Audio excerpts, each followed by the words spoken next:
Akkam jirta daangulee koo michuu kiyya yaa simbirtuu asin jira mee naan jedhi naaf owwaadhu bakka jirtu asin jira naan jedhiiti sagalee kee sagaleessi siif jira michuu koo jedhi yaamilee koo naaf jabeessi anis siifan dhufa fiigee bakka jirtu faana dhahee dhufeen sitti mammarama dachaa bu'ee gaaras bahee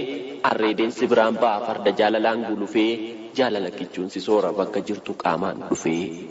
Foolii jaalalaan faayami atis bayii na simadhu morma kootti mammarami wanta feetes natti madhu qal'oo kiyya yaaleen manee kichuu koo ashee talagaa hamtuu kee dhaga'uun fedhu yoomuu siifan hawwa nagaa homaan yaadu si bukkeetti suma laaleen soora quufa morma keetti mammarameen urgaa foolii keetii suufa keessa kiyyan boqochiisaa hafuura kee qoraafadhee mudhii keetti marmeen boona shurrubbaa kee boraafadhee.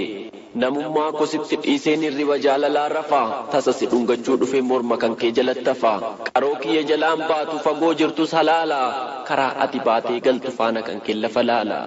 si yaaduutti yaada kuusa takkaayyuun beeku boqodhee lafa jirtuun si barbaada qilleensa keessa dhokadhee qaama koo keessa ol'aansiin bakka addaan si kaawwadha suura keessammuu koon boceen amma si daawwadha. Kutaa onnee kiyya keessaa bakka addaas fo'atteetta to'annaa kee jala gootee namummaa koos mo'atteetta qaroo keetu qaroo kootii situ naaf ta'e agartuu siif rom'anii lafa laalu seelonni qaama koo martuu jiruu kootti hidhamteetta akkuma suura gaadidduu teessoo kan kees godhatteetta buufata onnee koo gidduu si arguufan ala bula sagalee kees abdiin eegaa